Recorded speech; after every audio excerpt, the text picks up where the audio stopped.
Thank you so much, gentlemen and women. If you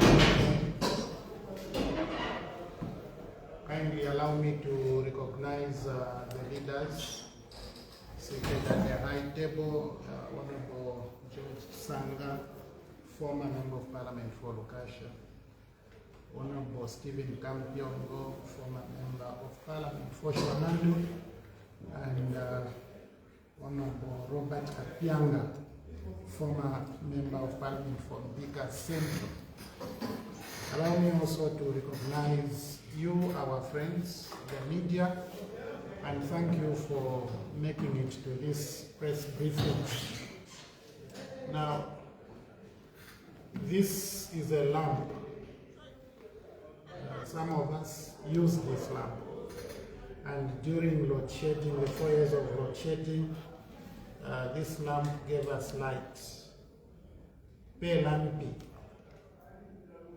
Banyali, on the lamp bringing light to this very dark economic and political environment we are in.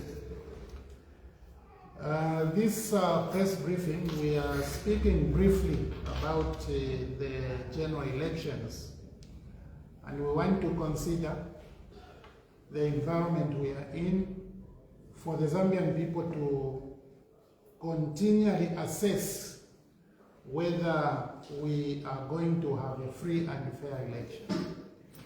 We want our people to be clear about the democratic standards that have been developed by the UPND and those standards that we have continued to implement. Now, before I share my thoughts regarding the general election, I just want to remind you, countrymen and women, that on Friday, a day after tomorrow,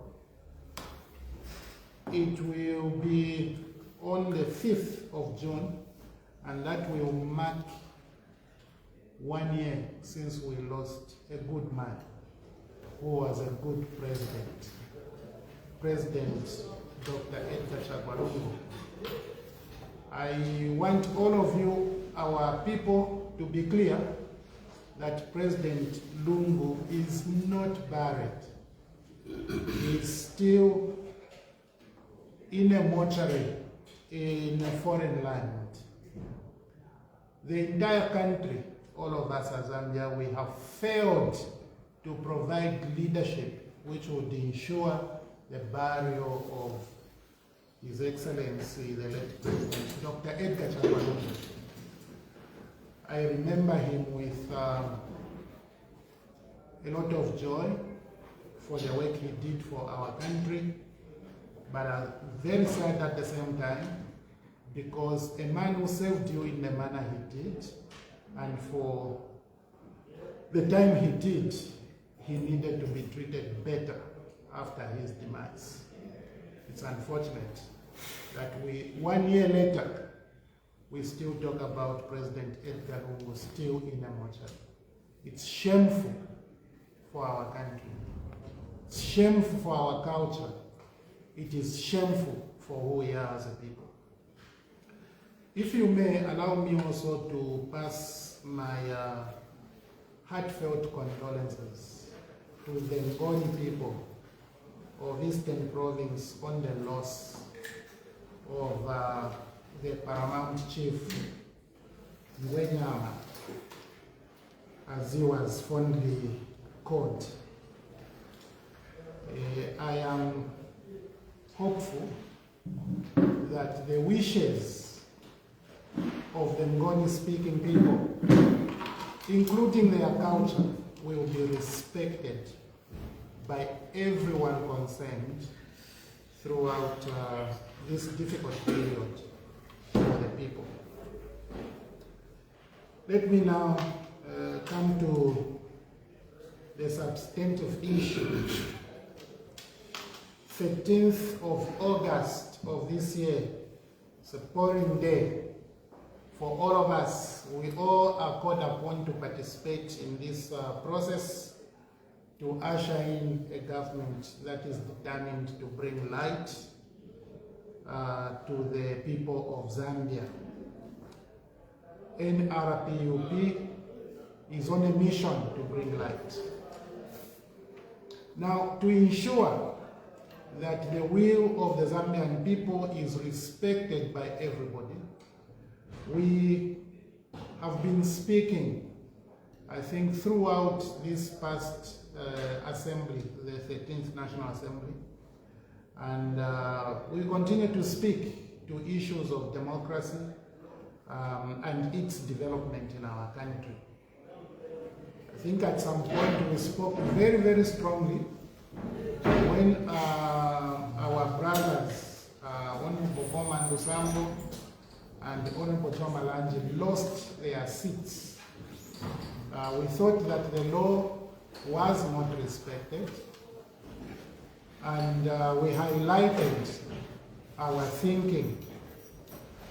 We also saw a by-election in Muchinga province, which also we thought was not supported by law, in the sense that a court judgment existed, but those who are responsible for that by-election went ahead without respecting that court judgment.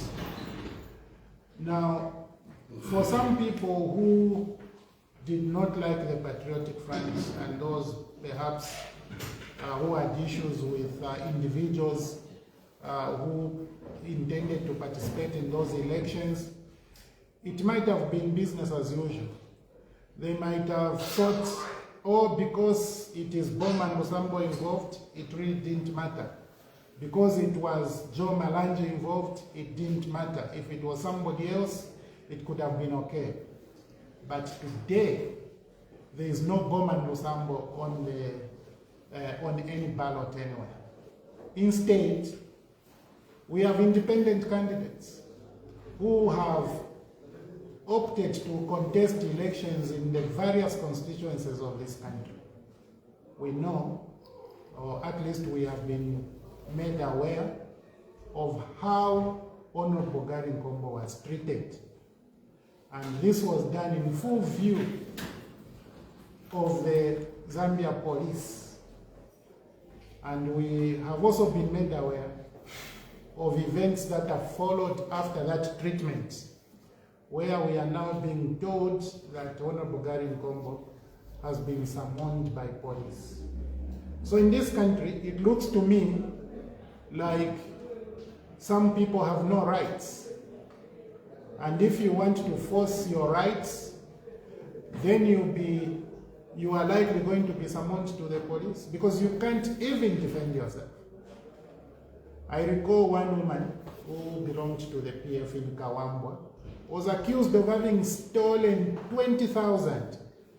Is it a coincidence that we are hearing Honorable Garry Nkombo is now being accused of having stolen the same amount of money, 20,000 kwacha? So some of these stories are consistent, but in a bad way. And we think that it is important for the people to become aware. Honorable Garry Nkombo has not been the only victim of the misconduct of political hooligans.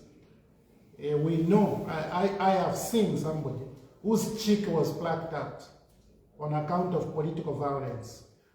For what reason? For that person simply expressing their right to contest in an election and filing in as an independent. The whole cheek was plucked out, and social media is awash with images of that person. Now, I wanted to put it to the UPND government, because as things stand, they are still in power, that what UPND has demonstrated is a very bad standard of democracy. First of all, it is incorrect to circumvent a person from contesting an election, whether that person wants to contest on NRPUP or that they want to contest on UPND, or even as an independent.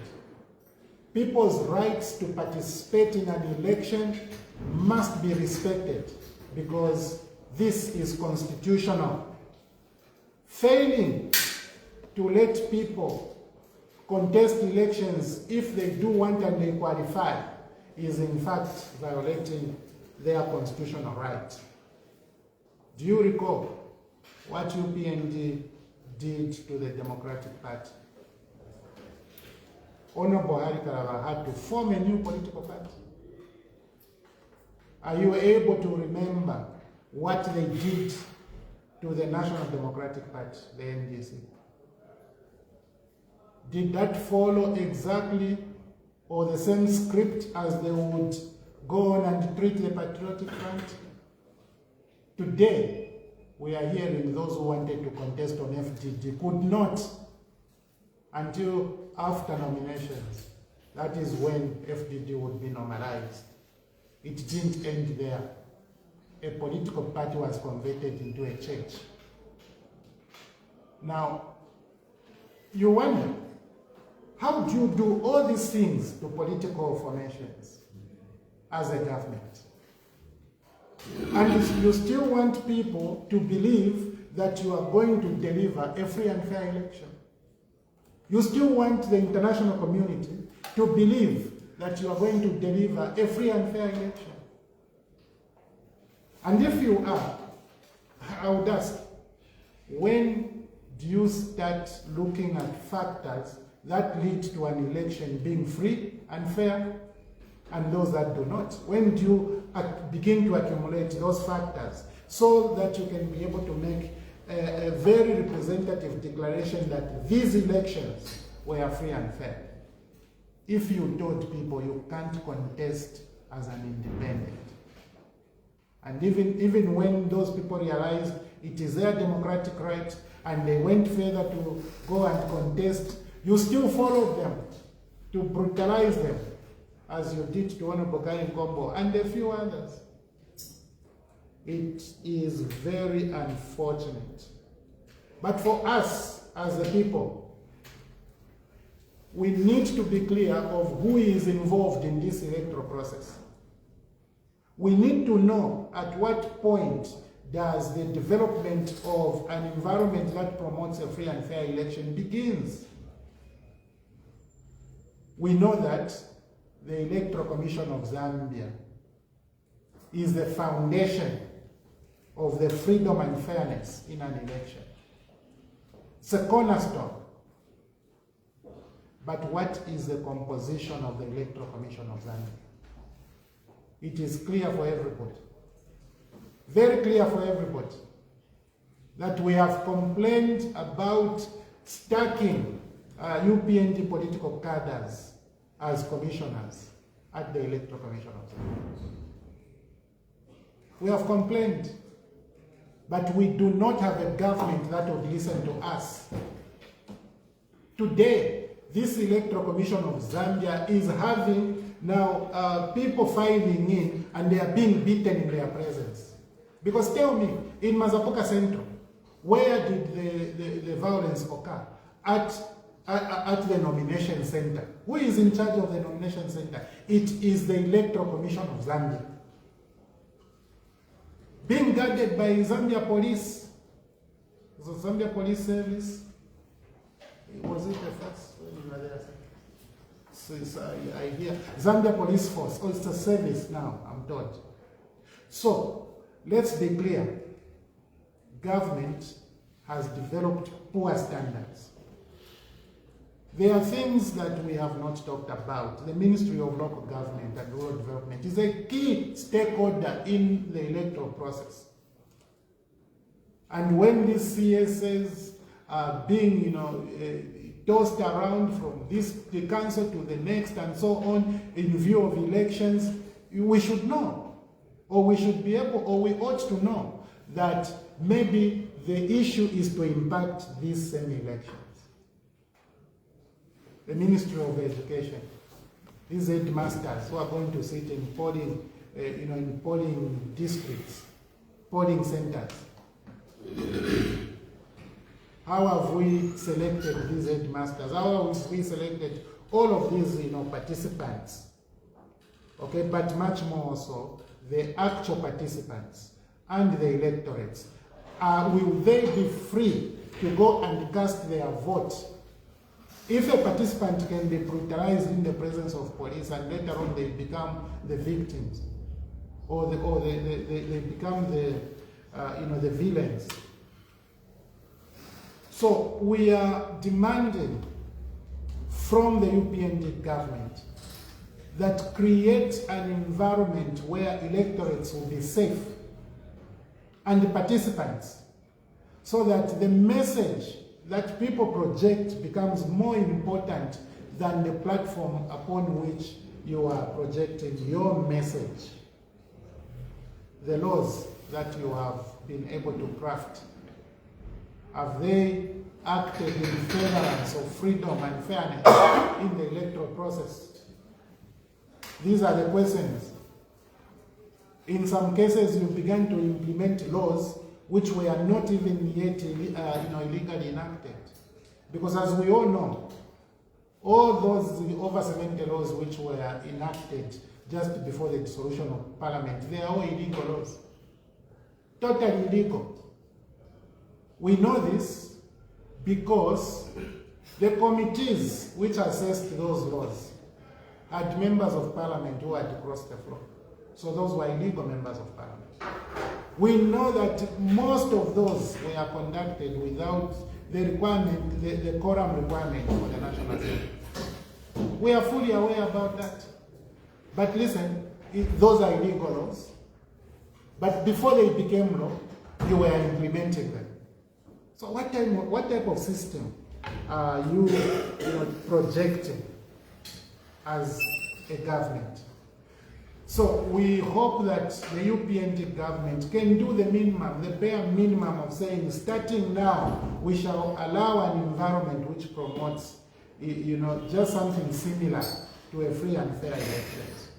Now, if that happens, I'll come to my last contribution, which is that I want to remind you, my people, the Zambian people, I want to remind you that the UPND government are the ones who procured 61 containers and went and hid those containers of maize. They are the ones that American ambassador was talking about in terms of having stolen donated medicine by the American government. It's the same UPND which has done nothing about the leak into the Kafue River. Kafue River today poses very serious health threats for our people. But this UPND government has done nothing. And they are the ones that you are going to look at on that ballot on that day and vote them out. Because these are the same ones who were presiding over the affairs of the nation when gold was stolen in this country and was being traded at the international airport there. What was worse was that the illegal transaction could be allowed to happen at the presidential pavilion. It is this same government, our people, which transferred $82 million to China, $82 million to China. After transferring, they even claimed the transfer was by mistake. And they have done nothing about it. That $82 million has been utilized by some Chinese, hopefully, if the mistake was a genuine mistake. But Sujlight was also stolen from a poor province of this country, caught in Kabwe and stolen from the police. This same police in whose presence people can be brutalized. So if people can steal from the police, you go and steal Sujlight from the police, and the same police can allow a contestant in an election to be brutalized in their presence, these are very poor policing standards. I don't know if the standards were this bad during the time of my older brother here. You see, you also have to remember, if you are a farmer, a peasant farmer, that you were soaked waiting for your money at a bank after UPND government failed to pay you on time. UPND government failed to pay you on time. But if you just remember that bank, that's not enough. You must also remember how you suffered to just sell that mess to FRI. How long you stayed parking your thing at the shed. It is the same UPND today who are saying they have performed. I've seen a poster here in Lusaka at some big bridge, which was constructed by a good president, although it was constructed at a place where there's no river. They have written that CDF is a game changer. CDF is a game changer. I want you, our people, to open your eyes and see what CDF has done in your local area. And please don't accuse your MP. CDF does not belong to an MP. CDF belongs to UPND government. Because the people who implement CDF are not members of parliament. It is the UPND government. So any failure of CDF at any point is like the failure of money spent at central government. And also I have seen a poster where they are saying ball at 90 minutes. And that has shocked me because the people who say so are those who would be, who would be losing again. You are losing, and then you are hoping that by the time it's 90 minutes, you will have equalized and perhaps scored the winner. But when you look at UPND, since ball at 90 minutes, are you telling me $82 million is going to come back? Are you telling us that Sujra Tiala Wela? Are you saying that 61 containers of medicine, the Zambian people are going to get accountability from that?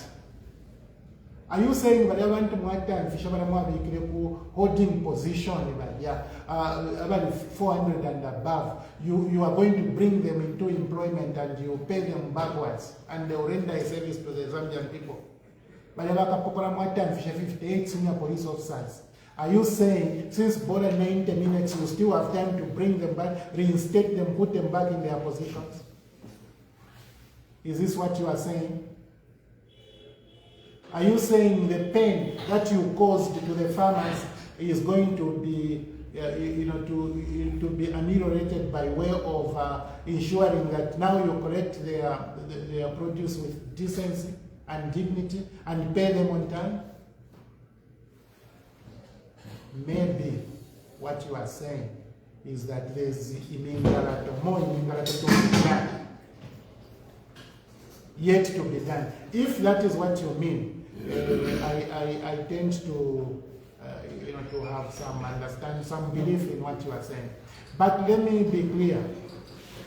I heard from one former minister who said, in this election, you will see in Ingalato that you have never seen before. And for sure, converting a political party to a church is something really special.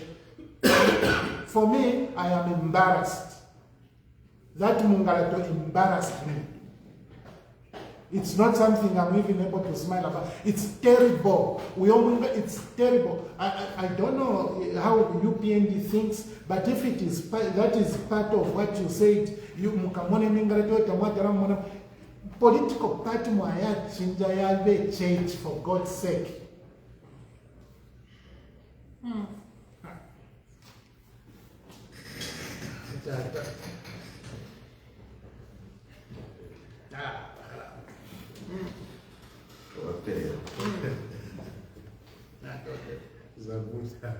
Zabuta mzangu.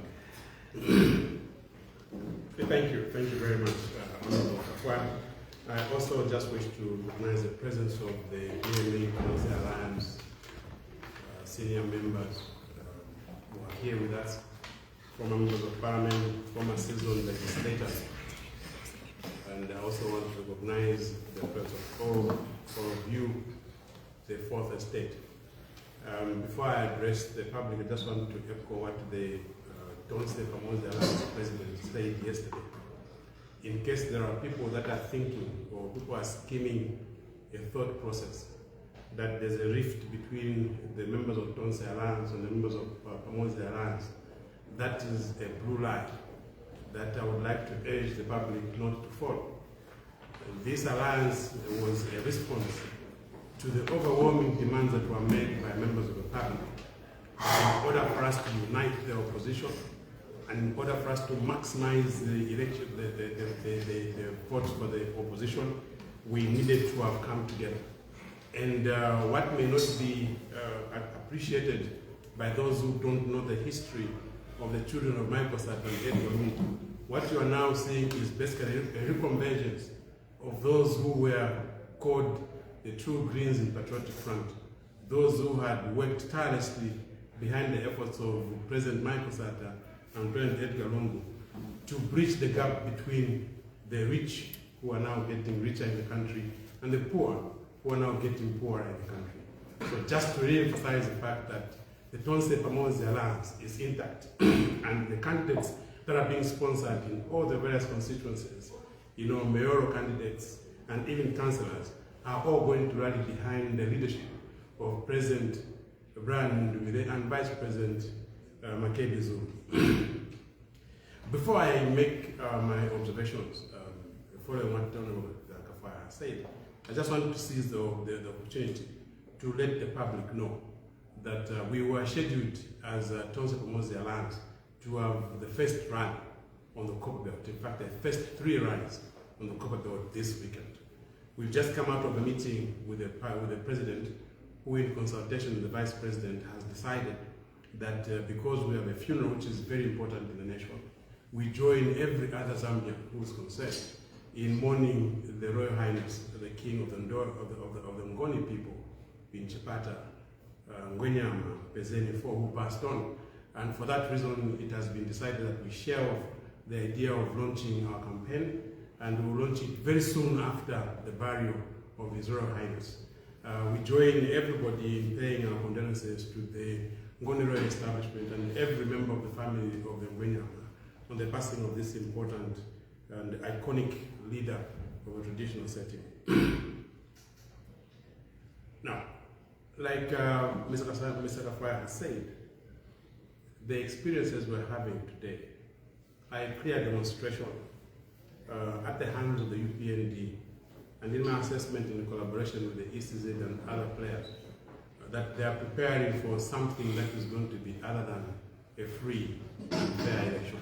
I think in addition to what Honorable Kafwa has extrapolated, let me just say, make a few remarks myself to demonstrate that our position that Zambia is bidding for what will not be a free and fair election is evidenced by what we have observed so far from the time that nominations were filed up to now.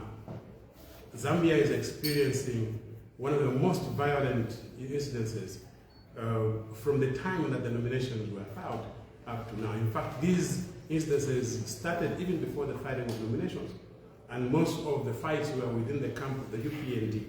At that time, we could not be very concerned because we didn't know what was causing the infighting within the UPND.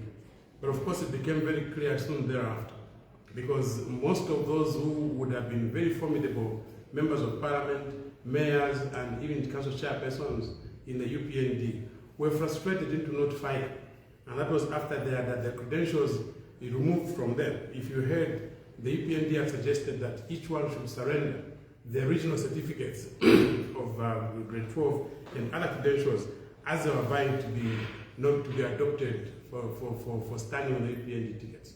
The idea was clearly because they wanted to make sure that they reduced the number of those who are going to stand either on our tickets or on independent, to give what is called free and fair competition to the party which is in power.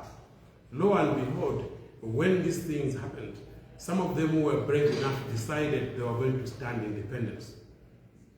And you've seen the unprecedented number of independents who would have stood on the UPND ticket, but for the frustration and because they heeded the demand from the people, whether in the constituencies where they want to stand as MPs, or in the wards where they want to stand as councillors, or indeed in the district where they would like to stand as mayors or council chairpersons. They heeded the cries of the people who wanted representation, and they went back and said they're going to stand independently.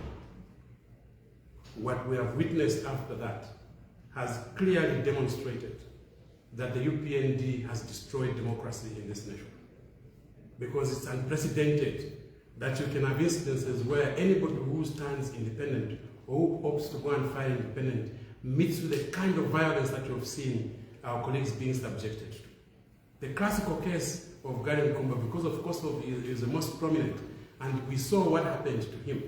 He was subjected to the kind of violence that nobody would have expected, that a respected leader within the party of the UPND, who had contributed to the political well-being of this political party, and indeed to democracy in the nation by sitting at Parliament at Mandarin for a long time as member of Parliament from Mazabuka Central, could be subjected to the kind of violence that we experienced or that we evidenced on TV and even on social media.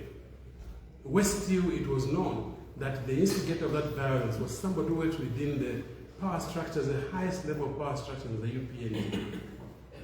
Before we blinked our eyes a third time, we woke up to a rude shock of establishing that Garry Nkombo, who had been a victim of these violent actions, is the one who was being dragged to the police station to be charged with an offense of assault, occasioning actual bodily harm. When the whole nation had experienced what Garry Nkombo had gone through, we had the expectation, frankly, that those who were violent towards Garry Nkombo were going to be shown, that the law does not spare, regardless of, what political patronage you enjoy. The law is going to be applied to you independently. We have now witnessed the worst case of miscarriage of justice, even before the case goes to court, where a person who himself was a victim of an atrocious attack at the hands of somebody who is very well known and who patronizes the office of a president is the one that finds himself being charged before the police in preparation for arraignment before the courts of law.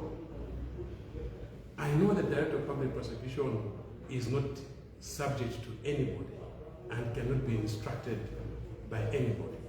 But as a lawyer who has practiced law for a long time in this country, I think I find myself with a duty to call upon the Director of Public Prosecution not to fall into this fray and have a scenario where Mr. Garry Nkombo, who is supposed to be, who's supposed to receive justice before the law, is the one who's going to be arraigned simply because of political opinions that have differed between himself and the party that he had so labored to build until we put it into government.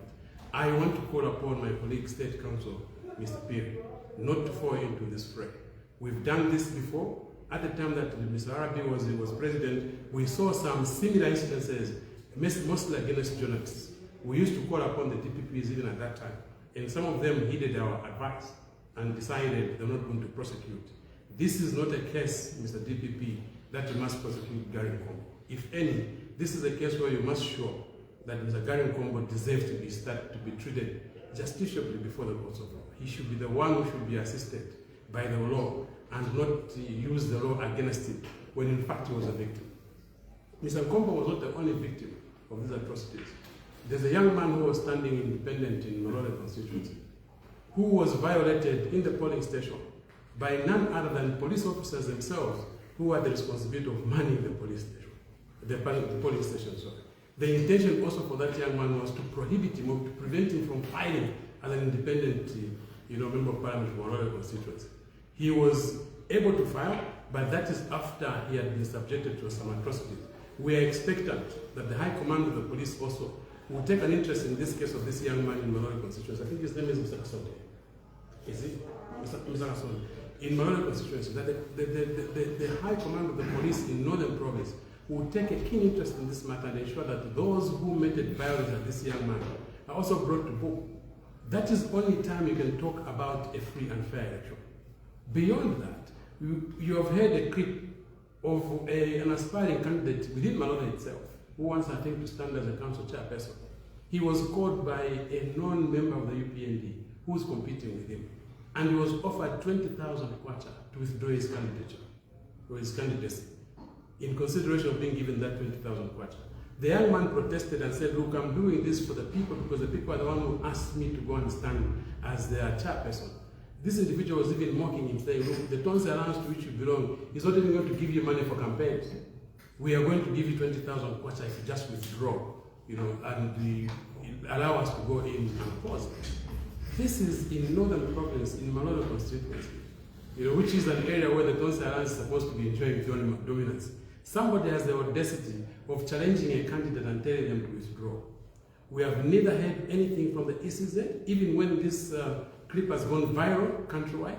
We have not heard anything from the Anti-Corruption Commission, even when somebody is clearly indicating that he would like to bribe somebody in exchange for him withdrawing his candidacy to stand as a chairperson for a district in which the people themselves have asked him to go and stand.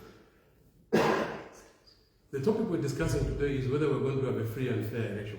And what we have demonstrated here amply shows that the UPND is gunning to have an election where they're going to have a free will without being given any competition. We begin to wonder what is going to happen if we kick these campaigns into actual gear, where what is going to happen to those who are going to be bidding for the opposition. Because if the police can stand by and see Garry Nkombo being assaulted, and then turn the gauntlet on him and say he's the one who committed the offense, if the police can stand by when somebody is offering to give somebody 20,000 kwacha as a bribe for them to withdraw their candidacy, what are we going to expect in this election campaigns? It is very clear that if anybody is going to commit some kind of infraction, during the campaign period, the treatment of that person will depend on whether they belong to the opposition or the UPND. Clearly, as you can see, the pattern. If you belong to the UPND, you will be allowed to commit any manner of offenses, and nothing's going to happen to you. The police will be looking at you like bulldogs without teeth. But if you commit an offense and you belong to the opposition, clearly they will fly to you, and they will make sure that possibly don't even participate in the election for which you are campaigning. This is a pattern that has been created, and I dare the government to prove us wrong by showing that those who have committed these offenses are going to be brought to the book in public, so that even those who are planning to commit similar offenses can be shown that this police mean business, that this ECZ means business. We have information about senior police command officers who are going around, the provinces, trying to, according to them, acquaint the police officers with the Public Gatherings Act. The information that has reached our ears is very disturbing.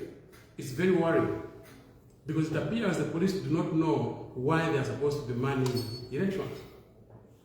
Probably they think that their responsibility is to go to help the party which is in power to retain power. That is not the responsibility of the police. Our expectation is that the police are going to act professionally and create a platform at which everybody who is participating in election is going to be given a free rein. When we were debating the Public Gatherings Act, we had wanted to propose amendments to this law, because we had noticed that there had been a proposal to put in this law the requirement that people are supposed to give notification to the police even before having a public rally during campaigns. We made that noise. Of course, our friends do not listen to advice from us, or they don't like to put in check. But on their own, they realized that that was going to be a dangerous scenario. So they put an amendment, even in the Public Gatherings Act, that during the campaign period, the law that is going to apply to regulate campaigns is not going to be the Public Gatherings Act, but the Electoral Processes Act, which controversially passed all the readings and now is law. But even as bad as that law is, at least it does recognize the fact that when it is campaign period, the Public Gatherings Act is going to be a secondary legislation, and we're going to allow the Electoral Processes Act to be the one that is going to regulate the conduct of campaigns and elections themselves. We are aware, for instance, that the ECZ has rolled out campaign programs in other constituencies. Our expectation is that even these senior police officers who are going around the provinces advising or teaching the police or acquainting the police with the Public Gatherings Act, they will acquaint themselves with the timetable that has been rolled out by the ECZ and ensure that those who are going to be manning elections are going to be there to guarantee that the freedoms of people to choose the people they would like to put in the office of a president, in the office of vice president, in the office of MP, office of mayor and councillors are going to be given latitude to go around and campaign and canvass amongst the people. Let's have an issue-based election, not an election that is lopsided, in favor of those who are in power. That is not our intention. We still continue to worry about the conduct of the ECZ. For instance, we have information. I spoke about a clip in Wednesday, in Malone, where somebody was being offered 20,000 kwacha to withdraw their candidature. We demand that the ECZ takes action on this matter, and the only action that can be taken in this case is to disqualify somebody who was offering a bribe and have him subjected to the criminal justice system where he's going to be tried for corruption, because this is corrupt practices. In Wednesday, we are aware that people who are calling themselves, officers from the OP are asking, especially young ladies who have offered themselves to stand, as councillors on the Tonse Alliance platform, to withdraw their candidature in exchange for them being offered jobs by the government that is in power. We have this information. And our expectation, in fact, we have instructed our committees in the district to write to the ECZ and also to activate a grievance addressing process before the district electoral office in Wednesday, because it is not correct for somebody to identify themselves as officers from the OP and entice people who are decided they're going to stand as opposition, and ask them to withdraw their candidature in exchange for being offered jobs. This is not democracy. This is not a free and fair election. And if somebody can, so easily identify themselves as OP, I would want to think that somebody at the provincial office in the OP and district office in Wednesday would take a keen interest in this, because just in case somebody who's identifying themselves as OP are actually not OP, it means people have committed serious offenses that must be prosecuted. But this is a matter we're taking with keen interest, and we want to make sure that at least the ECZ does act, because the responsibility of the ECZ in the election process is much more deeper than the responsibility of the police. Unfortunately, our experiences, even in the by-elections, has been that most of the responsibilities of the ECZ itself has been abdicating in favor of the police. I mentioned here that in Kasama, we had more police officers manning the elections or controlling the elections than the ECZ officials were. We couldn't even find a single ECZ official to go and complain to when we had problems. Save when we went to sit at the District Conflict Management Committee, which didn't even do anything, to remedy what we had complained about. We are expecting that in this general election, the police's role is not going to be more prominent than the role of the ECZ, because these are not elections to be managed by the Zambia Police Service. No, these are supposed to be elections to be managed by the ECZ. And the ECZ's responsibility is to remember that they are an independent electoral commission, which is going to give latitude to every person who's going to participate in these elections. One thing that has worried me and worried us very seriously is how we are dealing with the issues of the independents. The experience that the independent members of parliament, or those who are vying to stand as independent members of parliament or councillors, it leaves much to be desired. If you've seen in Southern Province, the majority of them, by use of violence, have been made to withdraw their participation in the elections. Most of them. In fact, if Garry was not a political heavyweight, possibly he would have been one of them to succumb to such kind of pressure that has been put on them. We know that a number of independent candidates have withdrawn. And for the first time in this country, we are hearing of members of parliament being picked and challenged. And you must not forget to tie what is happening in Southern Province to what we said about Bill 7 when it was being mooted by the UPND. Hasn't it come as a surprise to you that it's only in Southern Province where you're now hearing of candidates withdrawing and allowing for a member of parliament to be unchallenged in an election as important as a general election in which we are bidding to elect not only members of parliament but also president, but also councillors? That's not coincidence. That tells you that we are trying to create a parliament that is skewed in favor of one political party. How do you use violence or even enticement for somebody to withdraw their candidate? In other provinces, the candidates have remained resolute and independent. They are pushing. We are hearing what our colleagues, and I would like to take my hat off to our colleagues who are in Northwestern Province, who even under heavy intimidation have decided they're going to resolve, they will stand independent because they are being pushed by people who they represent. In an environment where you want to guarantee a free and fair election, you're not going to hear about violently pushing people to withdraw as candidates. You're not going to hear about people being enticed with money for them to withdraw participating in an election as candidates. It is only in an election which you design should never be free and fair, and an election in which you fear genuine competition. That's when you begin to hear these stories of people being intimidated or being incentivized to withdraw their candidates. And that's why I want to take my hat off to our colleagues in Northwestern Province. I know they don't belong to the Tonse Alliance, but please be resolute, be informed, and be brave. I know that some hired gun has been given instructions to take you to court and suggest to the court that your candidature must be disqualified because it is in breach of the Constitution. This country is fast collapsing. And this country needs people. It needs people who are patriotic. It needs people who are nationalistic in approach to issues. It needs people who can't be cowed into doing things that are wrong. And our colleagues from Northwestern Province and elsewhere where I've resolved they're going to still continue standing independent, even in the face of intimidation. Those are the kind of people that we need as leaders for this nation to go forward, even an inch forward. And like I told one of our colleagues in Northwestern Province, I'm not going to mention his name for fear of recrimination, I have assured him that we've lined up a team of very senior lawyers who have come to us. They actually came to my office and said, we would want to volunteer our legal services. For these people who are going to be taken to court by the UPND to have their candidature disqualified because they choose to stand independent. So you have a partnership in the Tonse Alliance. You have a partnership in the team of lawyers that are prepared to come and represent you should this matter go to court.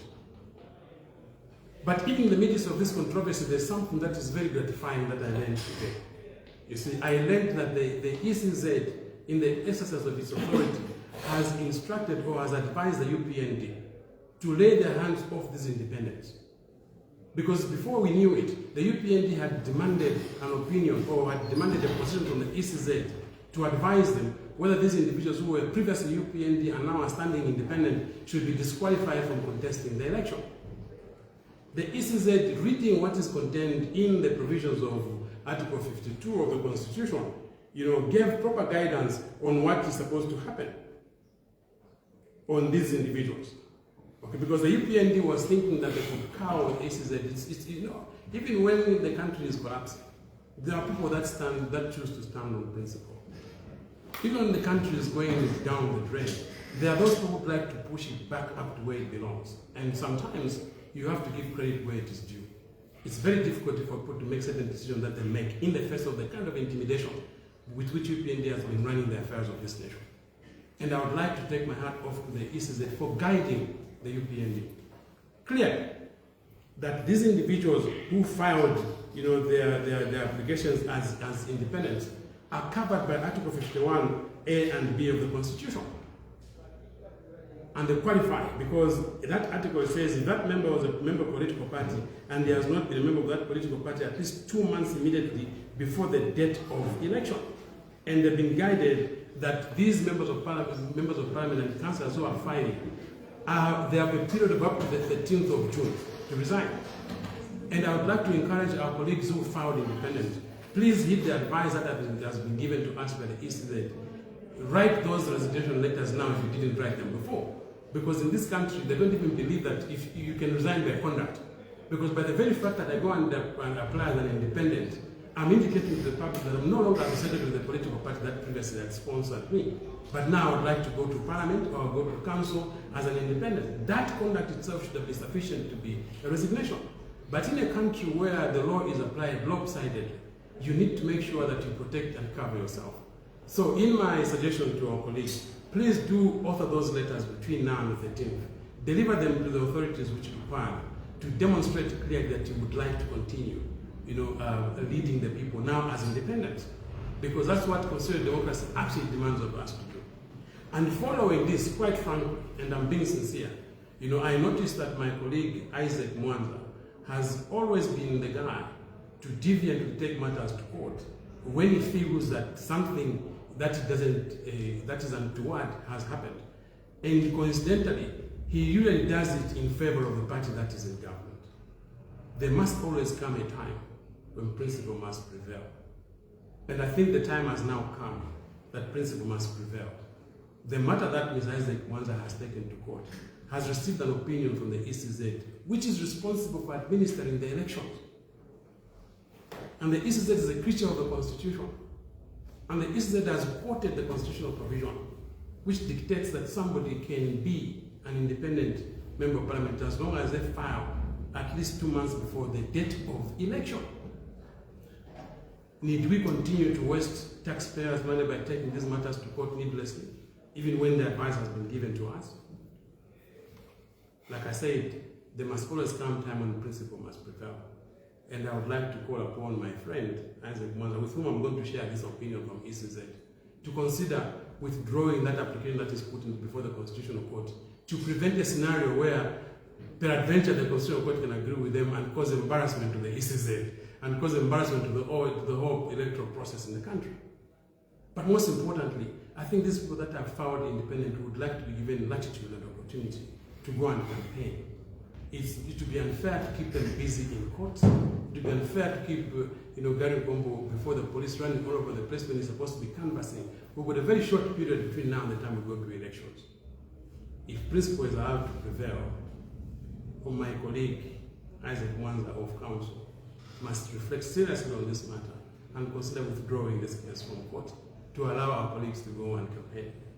And I repeat, to the colleagues who have been dragged to court unnecessarily, you have a partnership in lawyers who are prepared to give you pro bono services and present you if this matter is going to go ahead in court.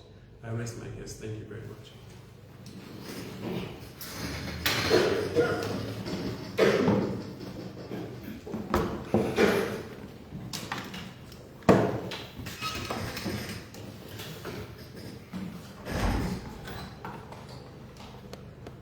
Thank you so much, Honorable Sanga and Honorable Kawaya, for the information you have shared with the public through our colleagues, the media. And indeed, mine would just be to supplement what you have already given out to the public, and probably to just sum up and conclude. I want to start by echoing the words from our Tonse President, Honorable Mundubile, who is also now our candidate for the Republican presidency, with his running mate, Mr. Kebizuru, and that we still remain intact. And I must commend the leadership of the Tonse Alliance and also Tonse Pamosi for the resolve they've demonstrated, the unity of common purpose that they've demonstrated in all the turbulences that we have gone through in the recent past. It's still fresh in our minds that unscrupulous characters working with the state have now subdued the Patriotic Front, which was started by our late President, Mr. Michael Chofesata, may his soul rest in peace, and they followed the FDD, which was also started by eminent citizens who wanted to ensure that the multi-party democracy was sustained. We remember the memories of Madam Edith Naokwi, who is no more. So, people were worried as to whether Tonse was ever going to be on a ballot after FDD was attacked and the leadership attacked.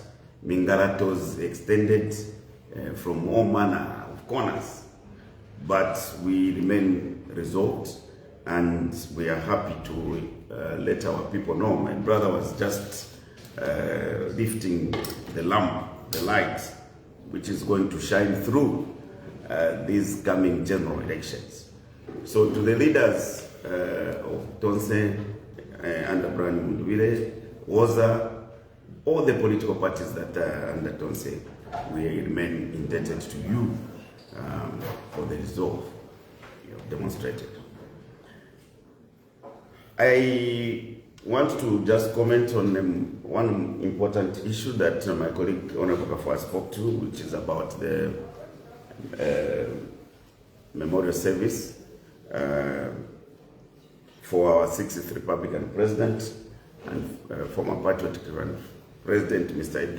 Dr. Edgar Chagwa, whose remains still in the morgue. In 2 days' time, on the 5th of June, we shall be clocking exactly 1 year since Dr. Edgar Chagwa left us. And therefore, it will be prudent that we, his disciples who still remain loyal to him even in his death, have to remember him in a dignified manner. And most of these activities will be centered around prayers for his family, for Mama Esther Lungu, who has continued to mourn, and as you know, in the foreign country for all this period, and all the entire Lungu family. We need to continue standing with them, even as the matters are still pending in the court of law. So members will be given the programs of the prayer activities that will take place on the 5th, and we expect that the royal members of the Patriot Front, whose name has just been erased, but it can never be erased in people's hearts, should turn out in large numbers, where you'll be directed to be on the 5th. I also want to wish well the Youth Iscariots who have contributed to the downfall of the Patriot Front. In their wilderness, and I'm sure you have seen how most of them are moving like mad people. Today they want to pretend they are still PF, and the other day they are in other camps. We appeal to your conscious mind and encourage you to pray, because what you have done will live to haunt you. ECO is not yet buried, but you have shown how you betrayed, and we don't know how much you could have contributed to his being no more.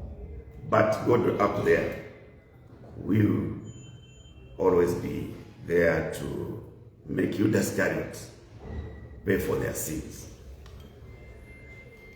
To those genuine members who believed in Patriot Front, and now you feel stranded by those that misled you, we want to still urge you that the door for Tonse PF Pamo's Grand Alliance still remain open.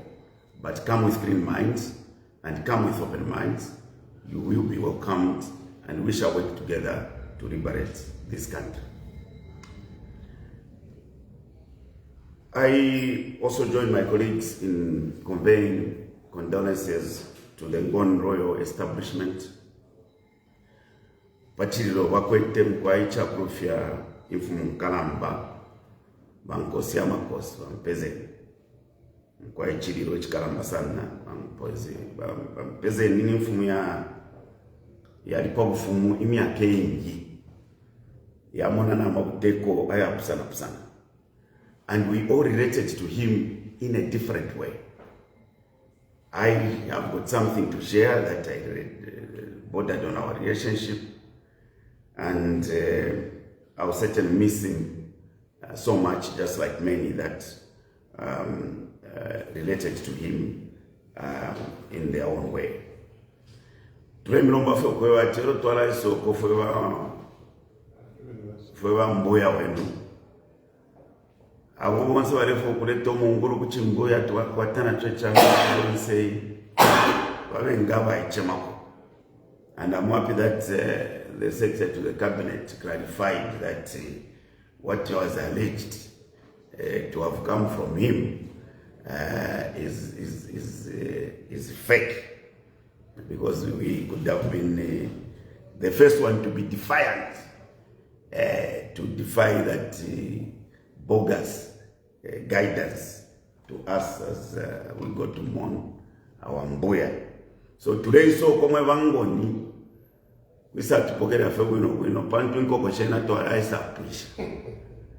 Not to wish to net revi cup. Kashi, from what I shall have been a friend about Cosway, when I talk a category. So a message come on. My colleagues have expressed concerns about the Electoral Commission of Zambia. At least we appreciate that they've given guidance on the issue of those that have filed in as independents. But we still want to call upon Electoral Commission of Zambia to take action by enforcing the electoral process law. Violence is prohibited even in the supreme document of the land, the Constitution. Therefore, you must not just end about at condemning the actions, the violence that took place in various nomination centers. We would like you to take action as you are mandated. Anti-Corruption Commission, you can't be sleeping and only wait for instructions on who to pursue. There are cases of corrupt activities that have been highlighted, that have been reported. People being enticed to withdraw their valid filed nominations in exchange for bribes. We want to see you take action, and we want to see you proactive. If indeed you are professionals that mean well to this nation.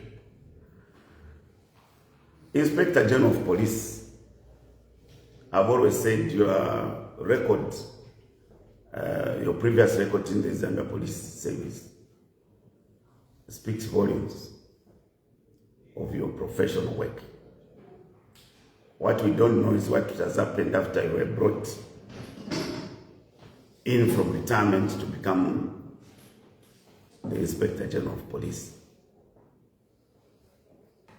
It would appear your men and women are getting unlawful instructions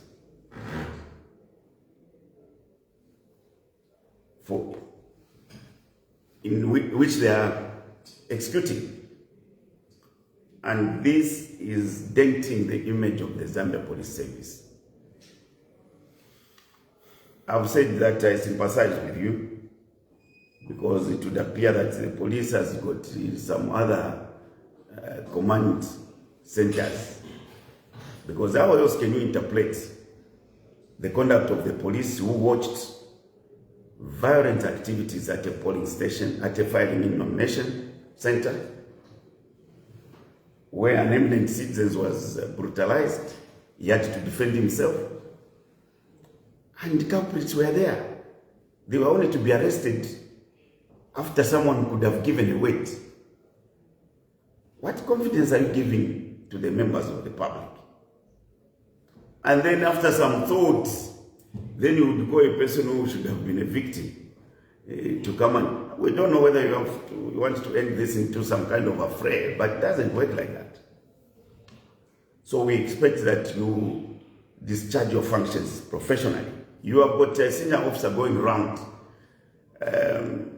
in the guise of orienting officers about the new gatherings, Public Gathering Act.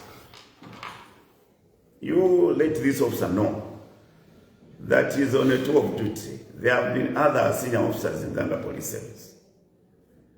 Let him conduct himself professionally. Don't bring officers to start